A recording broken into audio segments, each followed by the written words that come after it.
The current development context of Marathon feels to me like a game being calibrated in public. Bungie listened to the reception of the reveal and what happened in the alpha, and had the courage to pull the brakes to reposition their priorities.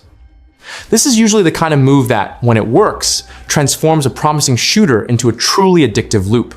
When it fails, it becomes a project that lives on reboots. It helps a lot to understand that they're selling Marathon as a survival extraction PvPvE set in the grim sci-fi world of Tau Ceti 4, with you in the role of a biocybernetic runner who drops in to scavenge, survive, and extract. I didn't participate in the closed tests, so my personal opinion here is that of someone following what the developer has published and trying to read the intent behind the announced changes. The clearest sign of this adjustment was Bungie announcing a delay from its original September 23rd release date, directly citing the need for more time following the alpha and community feedback. To me, this defines the project's current state. They seem to have identified that the skeleton of the game was there, but the soul tension, reward, identity still needed to come through more strongly. When they prioritize reinforcing survival, making the AI more challenging, and making runs more rewarding with new loot and dynamic events, I read it as a classic extraction-style course correction. Extraction without real risk and memorable rewards just becomes PvP with an exit gate. With well-balanced risk and reward, every decision becomes a story.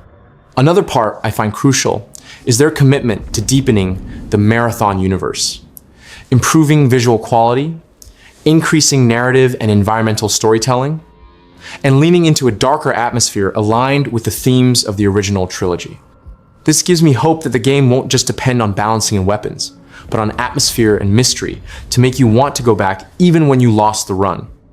On the social side, I like the fact that they are focusing on improving the solo and duo experience and including proximity chat, because that directly taps into the kind of tension and improvisation born in extraction games. At the same time, this is a double-edged sword. Prox chat can create incredible moments, but it also requires a level of moderation and safety design that many people underestimate. And the overall package they've put on the table for launch also says a lot about the state of the project. A March 2026 window, a target price of $39.99, and access to gameplay updates, maps, runner shells, events as the year progresses. They also claim there will be no pay to win, and that there will be a reward pass that doesn't expire, which personally I see as an attempt to build trust before the game hits the reality of live service. The story, from what I gathered just by playing the beta and piecing together what Bungie has been releasing, is betting more on mystery than a traditional campaign. And that's exactly the kind of thing that can go very right, or just become a bunch of loose pieces if they don't tie together well. The game seems to want us to arrive curious, stay paranoid, and assemble the puzzle bit by bit. In the beta, what caught me most was the feeling of always being late to the events. You don't arrive when the story starts. You arrive after things have already gone south. And I like that because it fits the premise of surviving under pressure and having lore around every corner, as Bungie itself describes. At the same time, I have that classic fear. If the gameplay tension isn't good, this mysterious atmosphere can turn into nothing but silence and frustration. The way they talk about narrative makes it clear that it will be heavily based on environmental storytelling and things discovered during runs. Codex entries unlocked by contracts, narrative items, audio and text logs, cryptic graffiti. This strongly feels like you assemble your own timeline. Personally, I enjoy it when a game trusts me to pay attention and connect the dots, but I need those discoveries to have a real payoff, not just be pretty collectibles. Another thing that intrigues me is how the factions seem to be the dramatic axis of the game, not just decoration on top of the shooting. Bungie is selling the idea that by doing contracts for each one, they mention 6 factions, you will understand identities, motivations, and rivalries, and to me, that is what can transform the map into a place with politics and intent, not just a backdrop. If they get it right, every contract choice can become a choice of who am I getting involved with. and that gives a very different flavor to the typical repetition of the genre. The tone also looks like it will be heavier than many expected, as they explicitly spoke of a darker tone and delivering themes from the original trilogy. This excites me, because Marathon without strangeness and discomfort doesn't feel like Marathon. But the beta, at least in my impression, still leaves the story at a stage of promise, and promise depends heavily on pacing, well-placed revelations, and characters who say memorable things. I also find it interesting that Bungie is trying to marry mystery and lore with survival under pressure and even a raid-like endgame. In my mind, this only truly works if the story is tied to the risk. I discover something, but I pay for it, or I take that information into the next run and it changes how I play. If narrative and systems talk to each other, it becomes the kind of game where you tell stories from session to session, not just I killed X and left with loot Y. Marathon's story has a very promising foundation because Bungie is signaling a darker world full of clues, with factions and agents as the entry point for drama and a narrative that you will literally mine through exploration. But as someone who only touched the beta, I still feel the game needs to prove that these pieces will turn into an addictive arc rather than just a codex you read outside of the match. If they hit the balance between discovery, tension, and reward, it could be one of the coolest stories precisely because it doesn't feel like a standard FPS story. The gameplay in the beta gave me a very clear sensation. Bungie wants to take that good feeling of an FPS and shove it inside a game where every decision carries weight. Because surviving and extracting is the real goal. And this aligns perfectly with what they promised regarding survival under pressure, and a more intense, high-risk experience than the initial reveal suggested. What I liked most, personally, is that the loop of dropping in, scavenging, completing a contract, and deciding when to leave has a type of tension that doesn't rely solely on gunfights. Even when there's no one in front of you, you feel like you're negotiating risk the entire time. And Bungie seems to be trying to strengthen exactly that, with dynamic events, more interesting loot, and more challenging AI. In combat, my impression is that they are going for something more tense and strategic than just run and melt, and I think that's healthy for the genre. The promise of Bungie's genre-defining FPS combat gives me hope for consistency in weapon feel, but I also felt in the beta that the game needs fine-tuning in its pacing so that exchanges don't always turn into the same kind of encounter. It's curious to see that the studio itself is making combat more tense and strategic as an immediate focus, as if they also know that this is the heart of the matter. Another thing that catches my attention is the run as an experience. The game openly talks about adding more social experiences and prox chat, and that changes the flavor of the gameplay. I love prox chat when it creates spontaneous stories, improvised alliances, bluffs, threats, that let me leave and I won't shoot moment. But it's also the kind of thing that can turn into noise and toxicity without good tools and incentives. Contracts and factions, even being story, are also gameplay in practice because they become what pulls you into danger zones and dictates your route plan. Bungie reinforces that completing contracts for 6 factions is a core pillar. And to me, that looks like a system that can keep the match purposeful beyond the loot. You don't drop in just to get rich. You drop in to fulfill a mission and get out alive.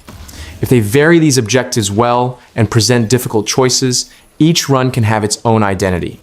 Overall, my opinion today is that the beta showed a very promising skeleton, an extraction shooter with identity, with that raid-like endgame ambition, and with Bungie making it clear they will tweak AI, loot, events, and combat tension to get it right. I won't yet claim it will be the extraction shooter, because this genre lives and dies by balancing legibility and the feeling of fairness when you lose everything, but I left wanting to play more precisely because the risk feels like part of the flavor. If they truly deliver this mix of high-level combat and survival under pressure, then the gameplay has everything it needs to be addictive. Graphics, for me, are the kind of thing you look at in the beta and understand immediately. It's not a game trying to look real. It's a game trying to look like Marathon. And the coolest part is that this neon futuristic, half dirty, half clinical, tech nightmare visual, all at once, actually conveys a unique identity, not that generic sci-fi aesthetic that disappears in a crowd. What I felt while playing is that the art direction is loaded with contrast. Vibrant colors and aggressive lighting on top of places that look abandoned, dangerous, and wrong. This creates a sensation of threatening beauty that perfectly matches the idea that you are invading a world not meant for you. It's a look that makes me more tense than brown and gray realism, precisely because it is vibrant but not comfortable.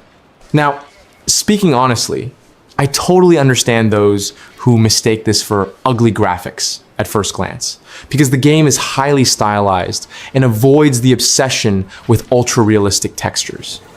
However, in the beta, I thought the level of detail is high in the right way. Weapons, items, buildings, everything has micro details that tell a story and give that feeling of this used to be a colony and something went very wrong. It's not fidelity for fidelity's sake. It's fidelity to a vibe. For me, the biggest visual victory is that the world feels coherent with the genre. Neon and clean design serve to grab your attention, but the environment doesn't let you forget that you can die and lose everything in seconds. The game looks pretty, but it isn't welcoming. And I like it when the art works alongside the tension. Even when I was just looting, I felt like I was walking inside a warning. That said, there's a point that bothers me and can't be ignored. The UI is also part of the visuals, and the readability of menus and icons became a real complaint in the beta. There was recurring feedback that menus and icons are hard to read and navigate, and Bungie responded saying they are collecting opinions and intend to keep adjusting the UI even after launch. I love bold style, but in an extraction shooter, clarity is survival. So I really want to see this become more functional without losing its personality. My personal opinion is that Marathon's graphics are more about art direction than technical muscle, and that's a compliment. I came out of the beta thinking I would recognize this game in a second on a timeline, and today that's worth gold. If they get the UI legibility right and continue refining small points of clarity, they could have one of the most striking visuals in the genre without becoming a hostage to realism. In the beta, and especially in this large test format, Marathon's performance seemed good enough to understand the potential, but still far from giving me that launch confidence where you forget you're playing a new online game. Bungie had already warned that the server slam would be less stable, with queues, disconnects, error codes, and bugs. So I went in with calibrated expectations. The first point that affects the feeling of performance most is connection, stability, and infrastructure. Because in an extraction shooter, any stutter becomes a real loss. In an event designed to stress servers worldwide, I view crashes and maintenance as part of the package, but it's still a trial by fire for the game. If the game drops you at the worst moment, it doesn't matter if you were at 120 frames per second. On PC, the thing that bothered me most, and that I saw become a big topic, was the feeling of weird input in certain situations, especially reports of mouse input lag related to using software like Discord and OBS. This is the kind of problem that, even if it doesn't happen all the time, completely breaks trust in the gunplay, because you start wondering if you missed the shot or if the game ate your command. There was also the more classic beta performance side. Textures taking time to load, and fluctuations that vary wildly from machine to machine, which becomes even more apparent when you combine a sea of different configurations in the same weekend. I can live with this in a preview, but only up to a point, because this kind of pop-in and hitching in combat changes the outcome of an exchange and makes the game look unfinished. From the studio side, I like the honest tone. They didn't sell the server slam as a perfect showcase, but as a stress test, with the promise of monitoring telemetry, responding quickly, and adjusting what's necessary during the event. To me, this counts for a lot more than pretending everything is flawless, because it gives the feeling that they are measuring the right problems at the right time. Overall, I'd say the beta showed a competent foundation, but with those typical large-scale test rough edges, varying online stability, some PC issues affecting fluidity, and overlay points causing headaches. If Bungie can fix input instability specifically, as that is the floor of combat, I think the game has everything to become very solid, since the server slam exists exactly to expose these flaws before launch. Today, I still play with one foot back, not in the sense of it's broken, but more in the sense of I'll only trust it 100% when I see 2 or 3 updates cleaning up these issues in practice. If you're unsure whether to buy Marathon at launch or wait, my very personal opinion, based only on the beta and what Bungie has shown, is I would wait at least for the first few weeks. Unless you are deeply in love with the premise and have patience for live service adjustments. The beta made the potential clear, but it also made it clear that there is still UI friction and PC performance issues that could significantly impact the day one experience. The main reason I recommend waiting is simple. Extraction shooters are a genre where any technical problem becomes a double punishment, because you lose time and you also lose progress. Bungie itself acknowledged they are actively responding to server slam feedback, and that points like UI, PC, performance, and error codes became central discussion topics. I prefer to jump in when these edges are more polished, because then you judge the game for what it is, not for what it will be. Now, if you're the type of player who likes to be there from the start, learn the meta while everyone is still figuring it out, and enjoys following patch notes like a weekly series, buying at launch might make sense. Bungie is selling Marathon as a game with access to gameplay updates throughout the year. New maps, runner shells, events, and more. So there's a vibe of getting in early and growing together. And there's the bonus of cross-play and cross-save, which makes it easier to keep the crew together even on different platforms. The game is recommended for those who like PvPvE, with real risk, constant decision-making, and a contract and extraction loop that forces you to think about routes, timing, and fights. It's also for those who enjoy discovered narrative, in the middle of gameplay, codex, logs, narrative items, factions, and agents, instead of a traditional cinematic campaign. If you like this kind of world that gives you clues and lets you piece the puzzle together, it is clearly aimed at you. I wouldn't recommend it if you have a low tolerance for confusing interfaces. If you get easily irritated by typical early game online instability, or if you want a super plug-and-play experience without needing to adapt. I also think those who only want PvP all the time might get frustrated if they go in expecting a shootout around every corner, as Bungie itself commented on feedback regarding infrequent PvP, and even gave tips on where to go to find more confrontation. Regarding the price and package, what carries weight here is that it isn't free to play. Bungie is positioning it as a paid release, with standard and deluxe editions, featuring story content via factions and contracts and updates throughout the year. So, if you pay at launch, you're also buying into the trust that the service will maintain its pace, and that the beginning won't just be a painful phase.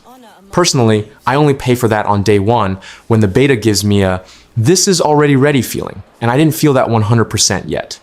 Today, as it stands, I don't think I'll buy on day one. I'll wait for the dust to settle, read the first impressions of the launch patch, and jump in when I feel that the UI and performance, especially on PC, have become more reliable. But I'm not ruling the game out. If Bungie shows quick fixes and the community confirms the experience is smooth, then I'll buy it without a second thought, because the core of the premise has hooked me.